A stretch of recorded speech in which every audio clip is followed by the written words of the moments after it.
start with a question. So alignment is really a big hot topic that we have heard a lot of. And I wanted to know if there is, or who in this room has experienced or is still experiencing the challenges of misalignment between sales and marketing. Very good. And of those who have raised their hands, how many of you have found the secret sauce for alignment? Very good. So what I'd like to do is really to hear from you at the end of the presentation. What are the tips and how did you achieve this alignment between sales and marketing? Because, so for me, you might have recognized me, it's not the first time that I'm presenting to the Sales Enablement Summit. I've been here before, and actually one of the things that I really like the most of this community is learning from each other and making sure that we share what we learn, because it's about, it helped me really grow as a person, as a professional, and in my career. And what I like of this event is really connecting and the connections that we all create being together. So for the first time, and because I really like connections and I want to multiply our connections, I will do a little bit of an introduction of myself. And as a person, so first of all, I'm Italian, and you will hear my accent is not a British accent. So I'm Italian. I moved here about 10 years ago, and I have a family of 6, plus a dog and a cat. And my family is half Italian and half British. So we are a very inclusive family, and who like to experience, who like being with friends, who like being connected. As a person, I'm also a very curious person. I like traveling, I like exploring, I like being in new places, and very curious about life in general. And so I've always liked to work for international companies that give me the chance to travel, experience, and meet with new people. And it's working with these international companies that I got into sales enablement. And if I got into sales by chance, so my biggest background is in sales. I spent about 20 years in sales. And, but actually, I was meant to be a teacher. I graduated in French. I wanted to teach French. And because I knew multiple languages, my first job was in sales. And so I started doing sales. And what I enjoyed the most of sales was, one, the transformation, and building really successful teams and helping more people to be successful at what they were doing. The transformation comes with Expedia. I joined Expedia back in 2004. And we were at the beginning of a big transformation where we were actually revolutionizing the way people worked. And so when I joined Sales Enablement, I thought, wow, here I have all of what I've looked for. So it's about really revolutionizing the way people work. And it's all about helping people to grow and helping people to be successful. And so when I joined HighSpot, I had already built sales enablement 3 times at 3 different companies. Somebody in one of the breakfast events that we had a few weeks ago said that I'm a 3rd generation enabler. And that's what I really like doing. I've been through all the challenges of a newborn function. I remember Emma, Kieran, you were mentioning before in the panel that there are quite a few challenges for people who are in enablement. I experience all of them. But at the same time, what I experience is also the impact that a well-organized and orchestrated sales enablement can have on the business. And that's what fuels me in doing what I do. And especially now that we live in an accelerated world of change. So the economy is changing, and the buyers are changing, especially the way they purchase It's completely changed. And as a consequence, what is happening is that a lot of the organizations are under a huge amount of pressure to drive productivity very fast, to make sure that they are really cost effective, and also they want to outperform the competition. And it's this is an environment where sales enablement can really thrive, where sales enablement can really help in driving growth faster, but also creating a lot of internal efficiencies by boosting collaboration and alignment across functions. When I was a practitioner in sales enablement, alignment was always at the top of my thinking and top of my priorities. And there were 4 main reasons why alignment was so important. Reason number 1 was that if we were all working for the same goals to achieve, we were much faster in taking decisions as a company. The second main objective was enhanced collaboration. So if we were aligned on the same priorities, it was easier to collaborate. If in Q1 I had to focus my attention on cross-sell, and the marketing team and the operations team were all aligned with my objectives, it was much easier job. The third one was about resources and the fact that if we all look at the same data, it's easier to know what is it that I need to stop doing and what do I need to do more of. The fourth one is an effective tech stack. In the panel before, we were talking about all the different technologies, and all the different departments use different technologies, which is adding more complexities. But if we start using more of the same technology, we spend less hours in learning something new, we become much more efficient. And actually, the benefits of having an organization where sales and marketing are aligned can be really tangible. And there is a study that has been published by LinkedIn. It's called The Art of Winning. I invite you to read that study, because what they found out is that businesses with stronger sales and marketing alignment are 67% more effective when it comes to closing deals, and 58% better at retaining customers. So the impact of having a good alignment between sales and marketing can really be tangible. But we know that sometimes it's challenging, as we have seen with all the people who raised their hands. And back in July this year, we started a survey, a research, third-party research, and we interviewed customers who were not our customers. We wanted to have a non-biased view, and we had 750 responses across sales and marketing. And what they stated is the importance of having a sales enablement department to bridge the gap between the two. It's really important that companies start thinking about about the importance of sales enablement when it comes to create internal efficiencies and alignment. And what we see is that enablement has really proven its role as a great function that not just can drive growth, but also internal efficiencies. So what we will find in this report is, despite the intention and the aspiration for sales and marketing to align, we found out that there are 4 key barriers to alignment. The first one is about the lack of coordination and collaboration across the two functions. The second one is salespeople don't feel confident that the assets that they have are really what they need to be successful at doing their job. The fourth is about sales being overwhelmed by the amount of assets that they have, and they are scattered across different sources. Where should I find this topic that is relevant now for my customer that I'm meeting in half an hour?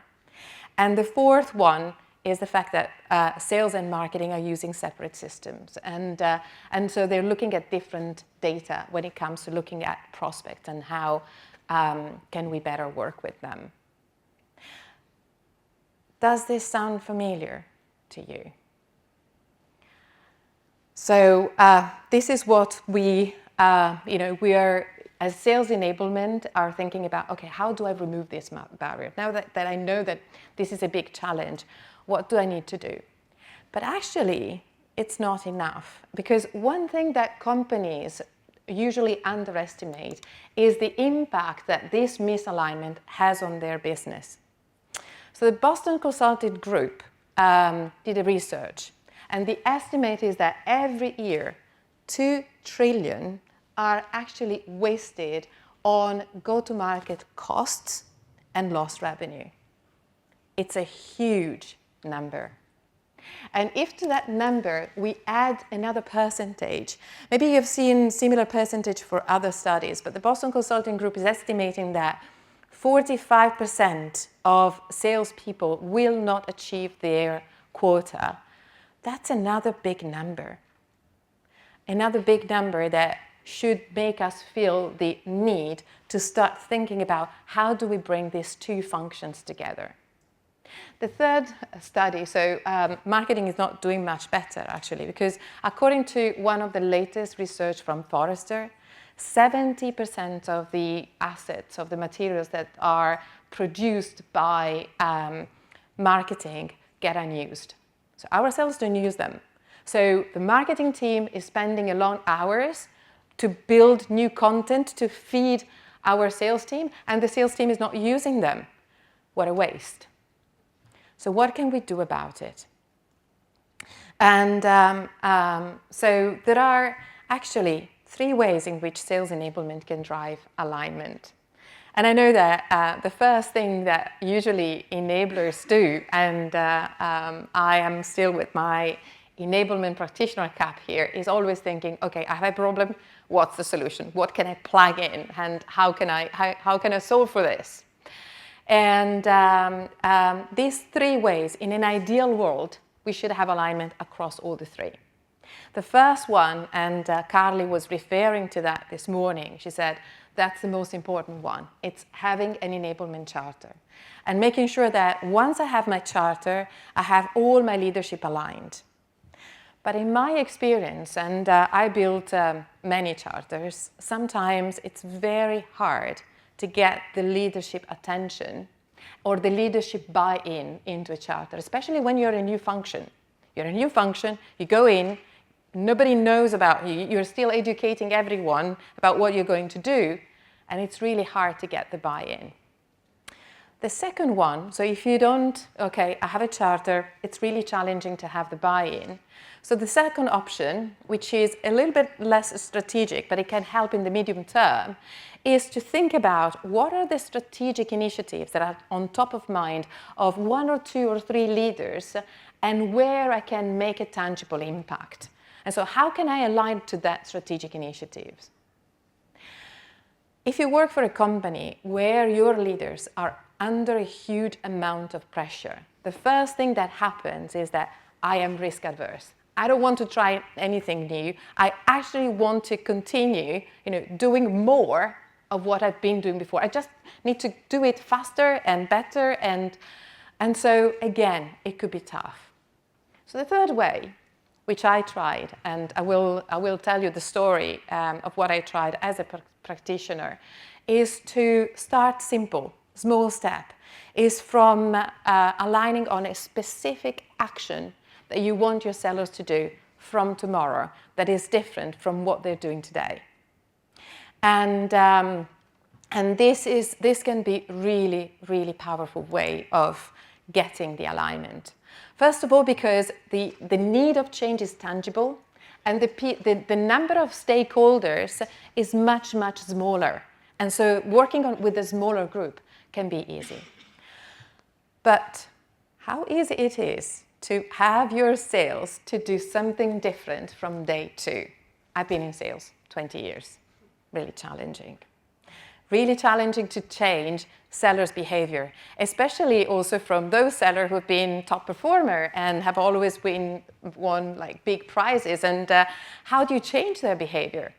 So if changing behavior is difficult, when sales and marketing are not aligned, that's mission impossible, because they receive too many information that are contrasting and misaligned, and they don't know what they need to do. And so the first thing where you can start from is to recognize the need for change. Okay, we need to change, and we need to make sure that we guide our sellers to get into that objective. And guiding sellers, it's really what you need to help your sales team to take action, and also for your marketing team to lead to make sure that they land their content effectively. So when I was a sales practitioner and I was using HighSpot, one way to guide seller was through a methodology that is called like a sales play. What is a sales play? A sales play is a dynamic page where in one page you guide your sellers through 4 key points.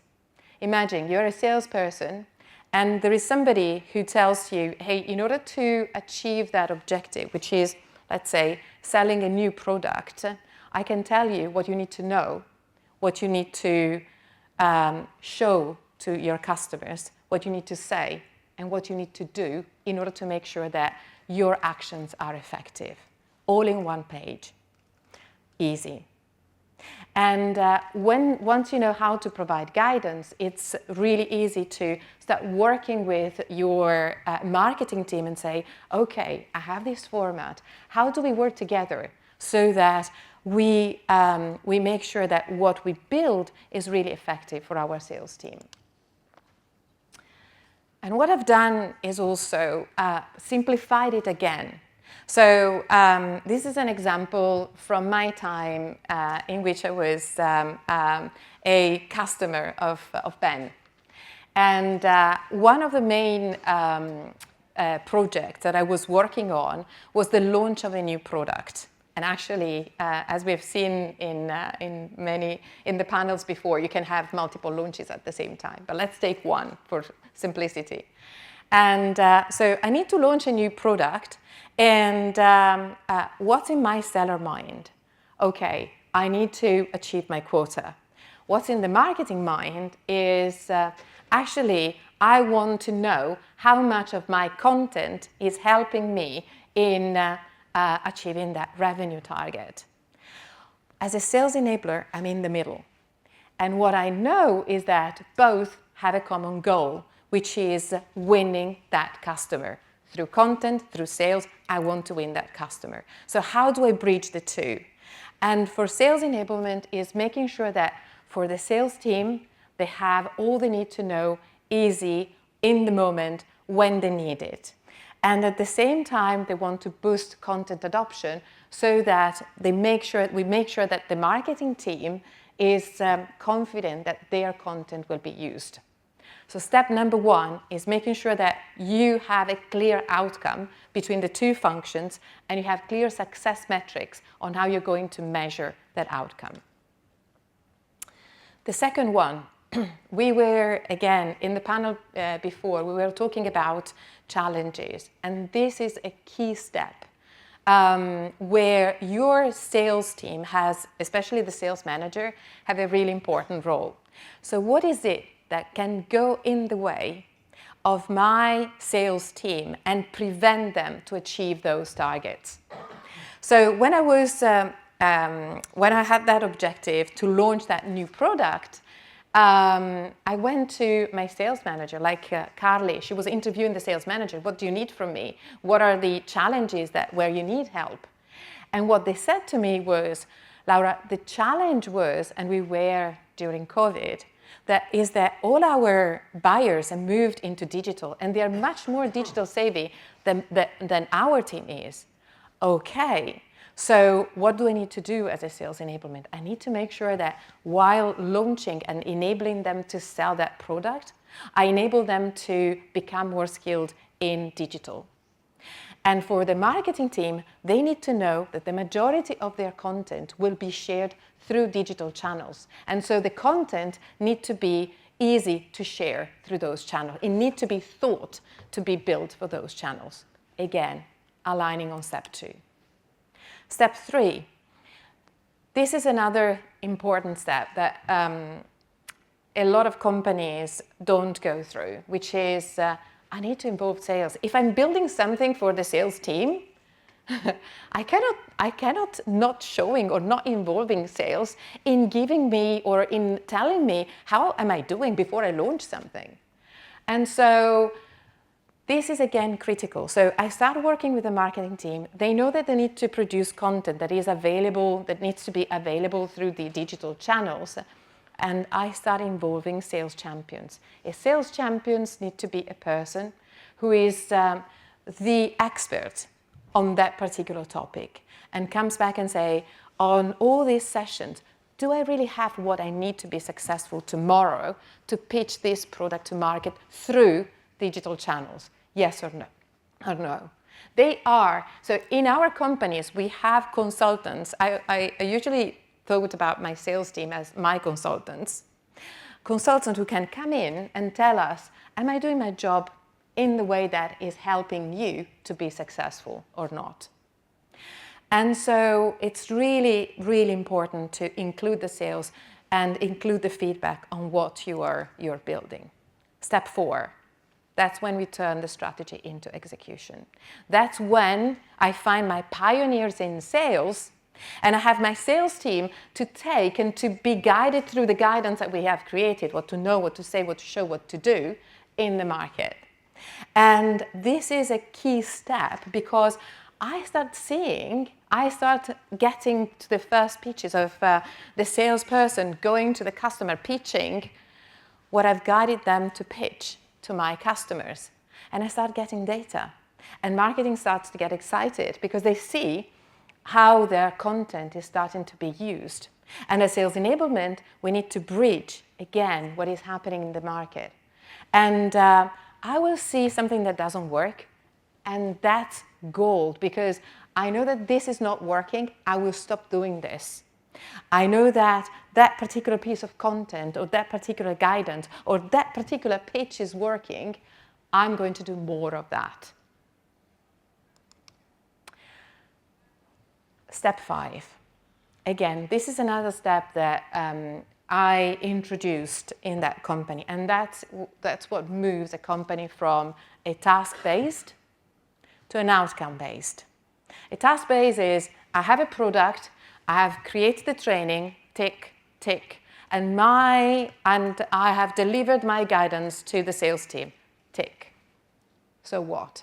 So what is happening next? Are they driving revenue? Are they driving revenue in a consistent way that is helping me to predict or to forecast what will happen in the future? So what helps sellers building a muscle that will drive a consistent execution is really having access to those data and looking at the data in a timely way and start coaching my sales team based on what I'm seeing in the market, on the reaction, on the refinement. It's analyzing, it's refining, and it's making sure that this feedback flows across sales and marketing so that we can continuously work together to improve. And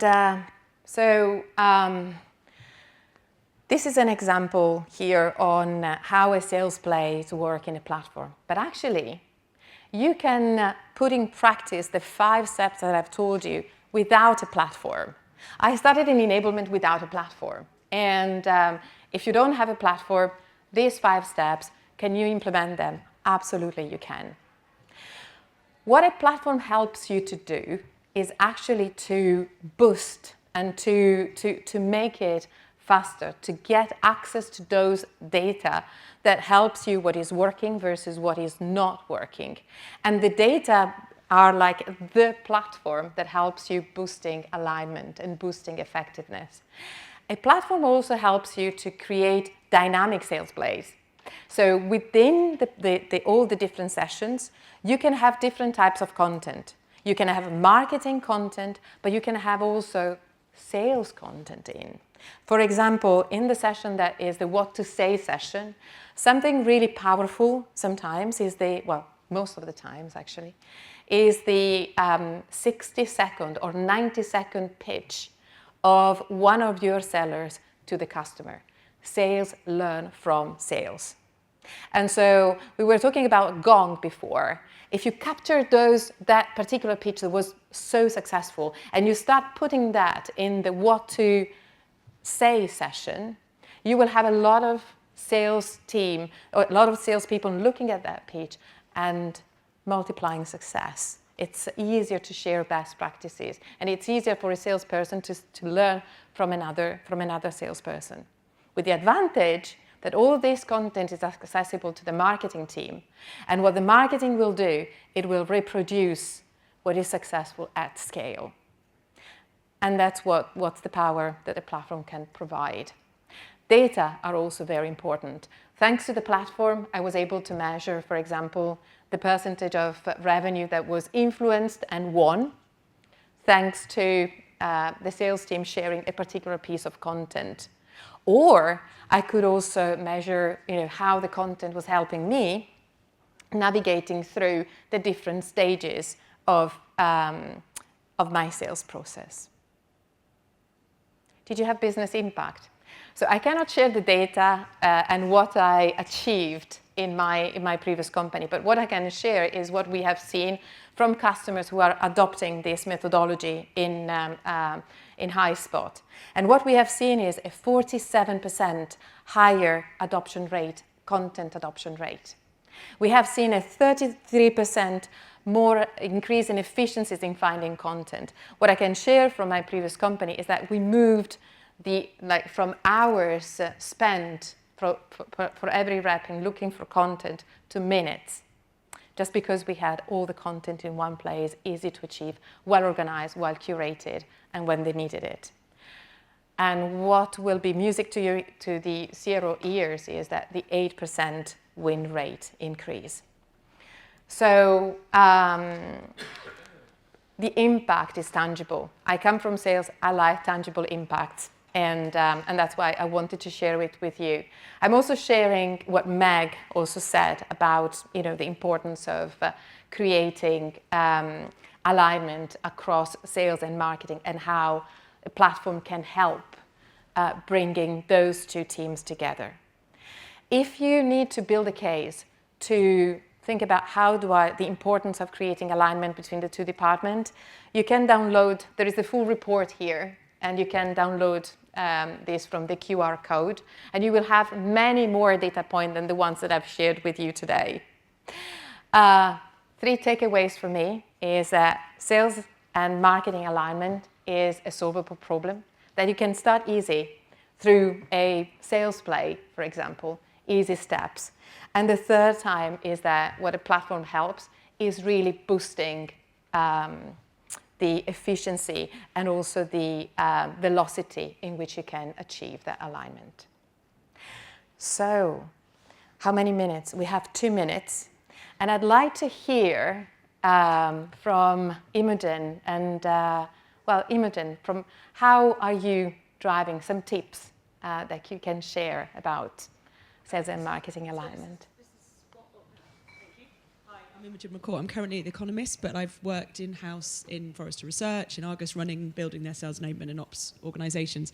And this is spot on. The thing is to treat everything as a sales conversation. So to understand the problems that marketing have, that your sales teams have, and then look for mutual benefit. So, the thing is that in my experience, the marketing organisations have been taught that more is better, and to drive information about how we're big, best, different, right, beautiful.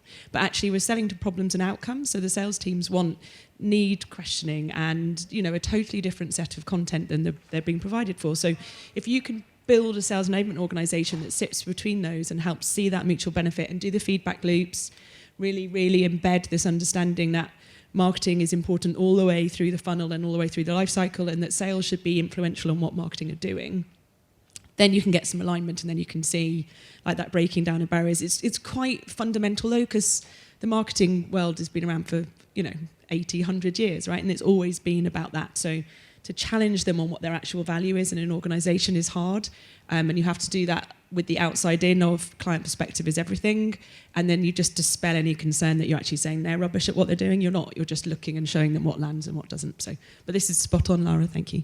Thank you. So if you want to know more, I will be around today and tomorrow. I'm very happy to share more with all of you.